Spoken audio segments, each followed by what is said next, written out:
नमस्कार. आज 21 मे 2025 oasis agro कन्सल्टन्सीच्या सर्व सभासदांसाठी एक महत्त्वाची मीटिंग आत्ता आपण कंडक्ट करतो आहे. मागच्या 15 दिवसापासून पावसाची जी काही परिस्थिती महाराष्ट्रभर आहे किंवा द्राक्षाच्या सर्वच विभागामध्ये आहे,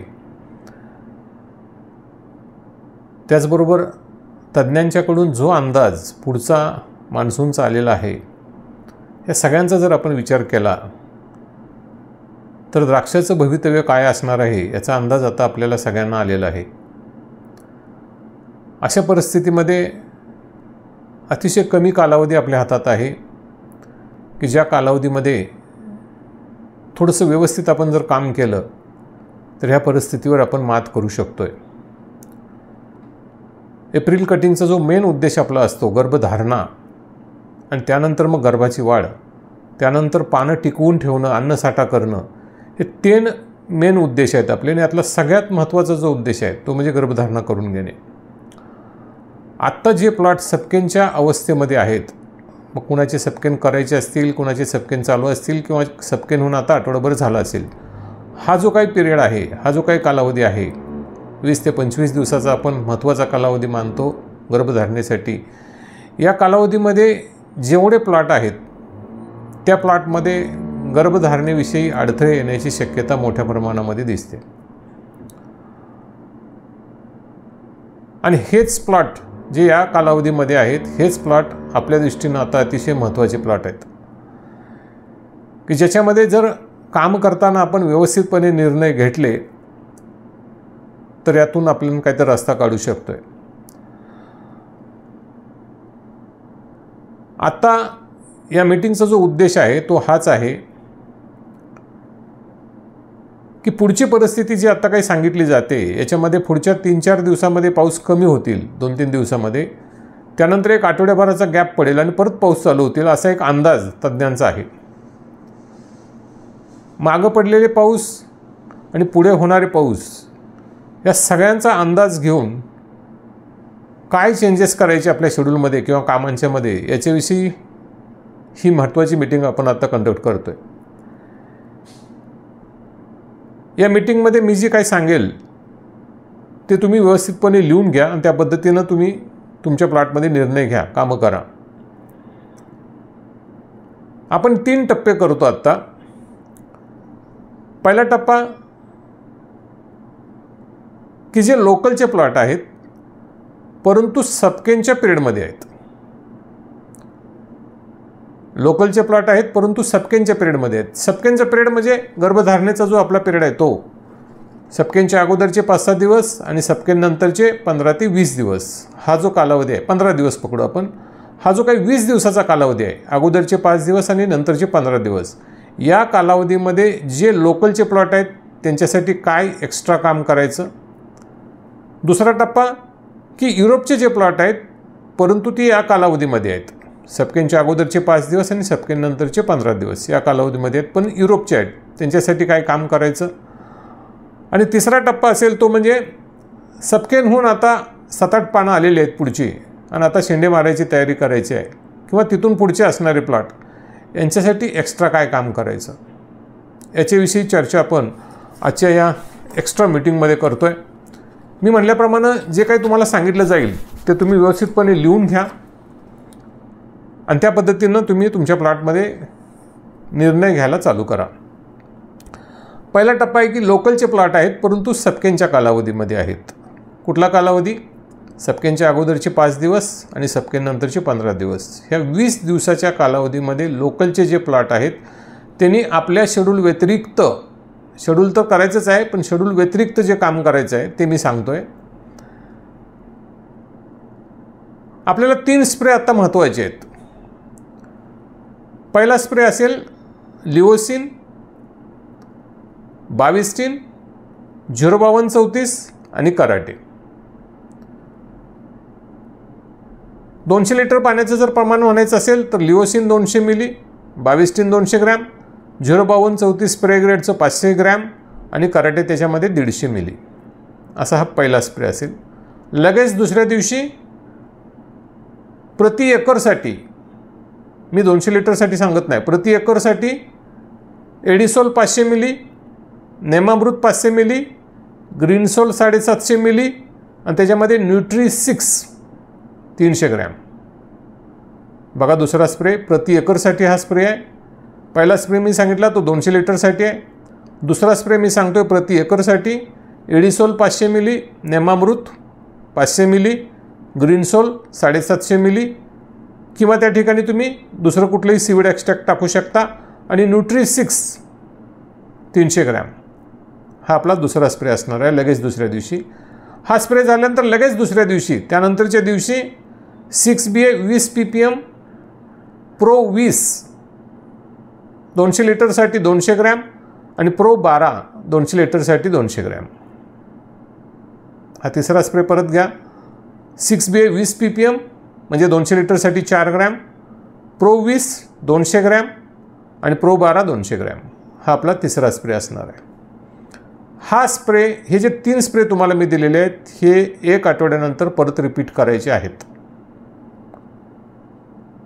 जे 3 स्प्रे आत्ता आपण दिले ते 1 आठवड्यानंतर परत रिपीट करायचे आहेत. आता मुद्दा असा आहे की ऑलरेडी ह्यातले काही स्प्रे जर आत्ता झालेले असतील तर ते कॅन्सल करायचे. यातले लगेच या 2-3 दिवसात काही स्प्रे जर झालेले असतील तर ते कॅन्सल करायचे, डबल घ्यायचे नाहीत. मी म्हणलं असं हे 3 स्प्रे आत्ता द्यायचे लागोपाठ. कदाचित एखाद्या दिवसाचा गॅप पडू शकतो पावसानुसार, ट्रॅक्टर चालण्यानुसार, पण 3 कंप्लीट करायचे, 1 आठवड्याचा गॅप द्यायचा आणि परत 3 रिपीट करायचे. त्याचबरोबर हे जे प्लॉट आहेत आत्ता याच्यामध्ये बुरशीनाशकांचे स्प्रे चालू ठेवायचे, कीटकनाशक बुरशीनाशकांचे स्प्रे चालू ठेवायचे. हा झाला विषय आपला. लोकलचे प्लॉट आहेत परंतु सपकेनच्या पिरियडमध्ये आहेत, 20 दिवसाचा तो कालावधी. दुसरा टप्पा आहे आपला की युरोपचे प्लॉट आहेत परंतु ह्या 20 दिवसाच्या कालावधीमध्ये आहेत. कुठला कालावधी? सपकेनच्या अगोदरचे 5 दिवस आणि सपकेन नंतरचे 15 दिवस ह्या कालावधीमध्ये असेल. तर शेड्यूल व्यतिरिक्त हे 3 स्प्रे मी आता परत सांगतो. ते 3 स्प्रे युरोपच्या प्लॉटसाठी आपल्याला द्यायचे आहेत. पहिला स्प्रे असेल 05234 स्प्रे ग्रेडचं 200 लिटरसाठी 500 ग्रॅम, त्याच्यामध्ये कराटे 150 मिली आणि त्याच्यामध्ये साफ 300 ग्रॅम हा पहिला स्प्रे असेल युरोपच्या प्लॉटसाठी. लगेच दुसऱ्या दिवशी दुसरा स्प्रे असेल प्रति एकर. दुसरा स्प्रे प्रति एकरसाठी आहे. एडिसोल 500 मिली, नेमामृत 500 मिली, ग्रीनसोल 750 मिली आणि न्यूट्री6 300 ग्रॅम हा दुसरा स्प्रे असेल प्रति एकरसाठी. आणि तिसरा स्प्रे 200 लिटरसाठी 6BA 20 ppm म्हणजे साधारणपणे 4 ग्रॅम, त्याच्यामध्ये प्रो 20 प्रो 20 200 ग्रॅम आणि प्रो 12 200 ग्रॅम हा आपला असेल दुसरा स्प्रे. तिसरा स्प्रे हे 3 स्प्रे घ्यायचे आहेत युरोपच्या प्लॉटला आणि लगेच रिपीट करायचे आपल्याला 1 आठवड्यानंतर हे 3 स्प्रे.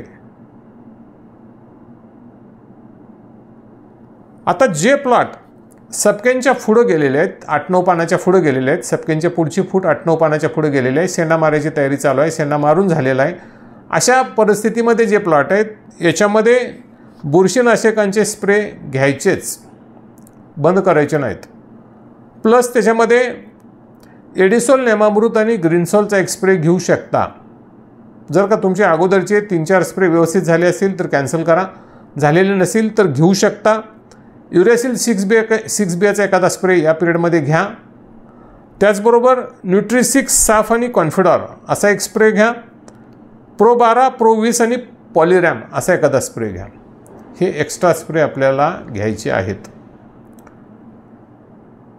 जे प्लॉट ऑलरेडी तिसरा टप्पा जो मी सांगितला की जे प्लॉट ऑलरेडी सपकेनच्या पुढं आता शेंडा मारायच्या स्टेजला आलेत त्यांच्यासाठी जास्त भीती नाही. त्यांच्यासाठी भीती कशाची आहे तर बुरशीनाशकांची. बुरशीनाशकं तिथे व्यवस्थित गेली पाहिजेत. ते प्लॉट ऑलरेडी गर्भधारणेच्या कालावधीतून बाहेर गेलेले आहेत परंतु त्या प्लॉटला सुद्धा एखादा 6BA युरेसिलचा स्प्रे जाऊ दे आणि एखादा नेमामृतचा एक्स्ट्रा स्प्रे जाऊ दे. या प्लॉटला आपण नेमामृतचा स्प्रे का सांगतोय? जे प्लॉट ऑलरेडी पुढे गेलेले आहेत त्यांना. तर आत्ता जी ढगाळ परिस्थिती होईल या परिस्थितीमध्ये अन्न तयार करायची प्रक्रिया मंदावेल, जमिनीमध्ये वापसा नाही. जस्ट पकडलेला जो गर्भ असतो, अर्थात ह्या प्लॉटमध्ये ज्यांची काडी ऑलरेडी आता 8-9 पानाच्या पुढे गेलेली आहे सपकेनची काडी, त्यांच्यामध्ये गर्भधारणा झालेली आहे परंतु तो सेन्सिटिव्ह पिरियड असतो. मागच्या एका मीटिंगला मी सांगितलं होतं बघा की जसं लेडीजच्या बाबतीत आपण मानतो की गर्भ जर पकडला तर पुढचे 2 महिने आपण महत्त्वाचे मानतो. त्या महिन्यामध्ये आपण बघतो की त्यांना वजन उचलून दिलं जात नसतं, स्टेप्स पायऱ्या चढून दिल्या जात नसतात. का? तर तो एक सेन्सिटिव्ह पिरियड आहे. जस्ट गर्भ पकडलेला आहे तर तो ॲबॉर्ट होऊ शकतो, तो खराब होऊ शकतो काय झालं तर. तसं जे प्लॉट आता सपकेन होऊन पुढे गेलेले आहेत, शेंड्याच्या परिस्थितीमध्ये आहेत, पुढच्या शेंडे मारायच्या परिस्थितीमध्ये आहेत, त्यांच्यामध्ये गर्भधारणा झालेली आहे. परंतु जर का अन्नसाठा जर कमी पडला तर याच्यामध्ये गर्भ ॲबॉर्ट होऊ शकतो, बाद होऊ शकतो. त्याच्यासाठी एक एक्स्ट्रा स्प्रे एडिसोलचा, नेमामृतचा घेणं गरजेचं राहतं, किंवा एडिसोल, नेमामृत आणि ग्रीनसोलचा. भले तुमचे अगोदरचे झालेले असतील तर एक एक्स्ट्रा स्प्रे घेऊन ठेवा, निश्चित त्याचा फायदा मिळेल. आणि एक एक्स्ट्रा स्प्रे युरॅसिल 6B घेऊन ठेवा. आपल्यासाठी आता महत्त्वाचे आहेत जे प्लॉट सपकेनच्या पिरियडमध्ये आहेत, ते प्लॉट आपल्यासाठी महत्त्वाचे आहेत. तिथं गर्भधारणा व्हायला पाहिजे आणि गर्भाची वाढ पण व्हायला पाहिजे. त्याच्यासाठी मी जे काही स्प्रे तुम्हाला सांगितले टप्प्याटप्प्यानं, ते सगळे तुम्ही ज्या मुद्द्यामध्ये बसता त्या मुद्द्यामध्ये काय स्प्रे दिलेले आहेत बघा, आणि त्या पद्धतीनं तुम्ही स्प्रे करायचे आहेत. अतिशय महत्त्वाची एक सूचना मी तुम्हाला करतो, 2-3 महत्त्वाच्या गोष्टी सांगतो, की जमिनीमध्ये जर वापसा नसेल तर खतांचे डोस या पिरियडमध्ये देऊ नका. जमिनीमध्ये वापसा नाही आणि तुम्ही खतांचे डोस देताय हे चुकीचं आहे, देऊ नका. दुसरा अतिशय महत्त्वाचा मुद्दा असेल की कल्टारसारखे स्प्रे, टिलसारखे स्प्रे, टिबासारखे स्प्रे, इथरेलचे स्प्रे, स्टिरॉइडचे स्प्रे, CPPचे स्प्रे, हे जे काही मार्केटमध्ये आत्ता चाललेलं आहे की गर्भधारणेसाठी हे काही लोक स्प्रे सांगतायत, तर हे स्प्रे बिलकुल घेऊ नका. मी परत एकदा तुम्हाला सांगतो की हे वर्ष गर्भधारणेच्या दृष्टीनं आत्तापर्यंतच्या द्राक्ष इतिहासातलं सगळ्यात चॅलेंजिंग वर्ष असणार आहे. मागच्या वर्षी मी सांगितलं की एका मीटिंगला मी कालच्या बोललो होतो की मागच्या वर्षी फक्त सांगली जिल्ह्यापुरता पाऊस लवकर सुरू झाला, तो पण 25 मे नंतर सुरू झाला, तर एवढी वाईट अवस्था झालेली होती. हे तर आता 15 मे नंतरच पाऊस चालू झालेले आहेत आणि हे कंटिन्यूस पडत आहेत आणि मोठ्या स्वरूपात पडत आहेत. एवढं मोठं चॅलेंज द्राक्ष बागायतदारांच्या पुढं याच्या अगोदर गर्भधारणेसाठी कधीच आलेलं नव्हतं. आणि म्हणून मी रिपीटेड सांगतोय की गर्भधारणा मी तुम्हाला समजावून सांगितलेली आहे. 2 अतिशय महत्त्वाच्या गोष्टी गर्भधारणेसाठी आहेत. एक म्हणजे सायटोकायनिनच्या लेवल आणि दुसरं म्हणजे अन्न साठा, अन्न किती मिळतं आहे. ह्या 2 गोष्टी जर मिळू शकल्या तर त्या ठिकाणी अशा परिस्थितीत सुद्धा गर्भधारणा होणार. आणि ह्या 2 गोष्टी एकाच वेळेला द्यायची ताकद कोणामध्ये आहे तर ती एडिसोलमध्ये. अर्थात त्याच्याबरोबर बाकीचे स्प्रे, अन्नद्रव्यांचे स्प्रे असतील हे घेणं गरजेचंच आहे. सपकेनसारख्या ज्या काही ऑपरेशन्स आहेत ते करणं गरजेचंच आहे. परंतु यामध्ये सगळ्यात मोठा रोल राहील तो एडिसोलचा राहील. मग एडिसोल कसं सायटोकायनिन वाढवतं, एडिसोल अन्नसाठा कसं देतं, हे सगळं आपण मागच्या मीटिंगमधनं बघितलेलं आहे, ते आता रिपीट करायचं नाही आपल्याला. त्यामुळे आत्ता जे काही मी शेड्यूल तुम्हाला दिलं आहे हे पुढच्या 10 दिवसासाठीचं शेड्यूल आहे, ते व्यवस्थित फॉलोअप करा. पुढच्या 10-15 दिवसानंतर, 12 दिवसानंतर जी परिस्थिती होईल त्या परिस्थितीनुसार तुमच्या रेग्युलर मीटिंगमधनं तुम्हाला अजून काही इन्स्ट्रक्शन्स दिल्या जातील.